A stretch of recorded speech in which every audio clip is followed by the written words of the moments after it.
বলিউডের high profile জুটি অভিষেক বচ্চন ও ঐশ্বরিয়া রায় বচ্চনের আলোড়ন সৃষ্টি করা বিয়ের সেই মহেন্দ্রক্ষণ পেরিয়ে গেল ১৯ বছর। তবুও সময়ের ব্যবধানে ম্লান হয়নি সেই বিয়ের জৌলুস, বরং নতুন প্রজন্মের কাছেও তা রয়ে গেছে সমান আকর্ষণের কেন্দ্রবিন্দু।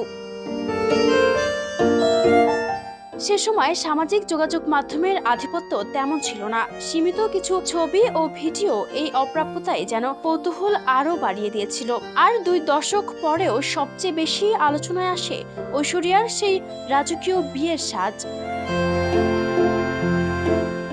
ভারতীয় গণমাধ্যমের তথ্য অনুযায়ী ডিজাইনার নিতালুল্লাহর তৈরি সেই শাড়ির মূল্য ছিল তৎকালীন বাংলাদেশি মুদ্রায় প্রায় ৯০ লাখ টাকা। সোনা ও হীরার ভারী গয়নায় সজ্জিত সেই লুক আজও বলিউডের অন্যতম আইকনিক ব্রাইডাল স্টাইল হিসেবেই বিবেচিত। পাশাপাশি শ্বশুরবাড়ি থেকে পাওয়া মঙ্গলসূত্র, জয়া বচ্চন ও অমিতাভ বচ্চনের উপহার, যার মূল্য নিয়েও কম আলোচনা হয়নি, সেটিও কয়েক কোটি টাকার সমপর্যায়ের ছিল বলে শোনা যায়। তবে এই জাঁকজমকের আড়ালে ছিল এক নিটল প্রেমের গল্প। ২০০৬ সালে উমরাও জান ছবির সেটে শুরু হওয়া রসায়ন ধীরে ধীরে গভীর সম্পর্কে রূপ নেয়। সেই সম্পর্কের সবচেয়ে রোমান্টিক অধ্যায় রচিত হয় নিউ ইয়র্কের এক হোটেলের বারান্দায়, যেখানে অভিষেক ঐশ্বরিয়াকে বিয়ের প্রস্তাব দেন। পরে গুরু সিনেমার সাফল্যের আবহেই বাস্তব জীবনের সম্পর্কও পায় নতুন মোড়।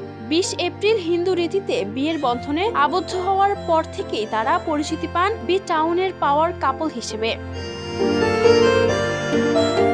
২০১১ সালে কন্যা আরাধ্যা বচ্চনের জন্মের পর ক্যারিয়ারের ঝলকানির বাইরে পরিবার ও সন্তান লালন পালনই হয়ে ওঠে তাদের মনোযোগের প্রধান কেন্দ্রবিন্দু।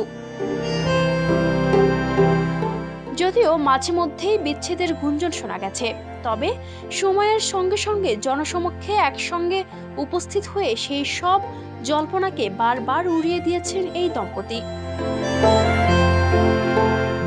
১৯তম বিবাহ বার্ষিকীতে ভক্তদের শুভেচ্ছায় ভাসছেন এই তারকা জুটি। কেউ স্মরণ করছেন ৯০ লাখ টাকার সেই ঐতিহাসিক শাড়ি, আবার কেউ মুগ্ধ হচ্ছেন তাদের দীর্ঘ ১৯ বছরের অমলিন পথ চলায়। সামাজিক যোগাযোগ মাধ্যম জুড়ে পুরনো ছবি ও ভালোবাসার বার্তায় আবারও আলোচনায় ফিরে এসেছে তাদের রাজকীয় বিয়ের স্মৃতি।